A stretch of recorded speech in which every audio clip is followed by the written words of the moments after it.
Walang iya ka. Kung puro pira padala lang ang inaantay mo, kinsinas, katapusan.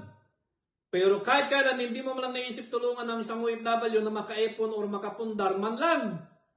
Habang siya ay nagtitiis ng hirap, magtrabaho sa abroad, kahit pagod na ikaw naman ay puro luho at bisyo ang ginagawa mo.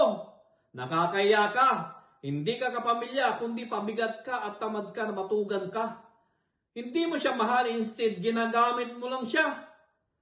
Balang araw, matitikman mo rin ang hirap ng pakiramdam ng sakripisyo na ginagawa ng isang OFW na sinasayang mo lang sa mga walang kwentang luho at bisyo mo.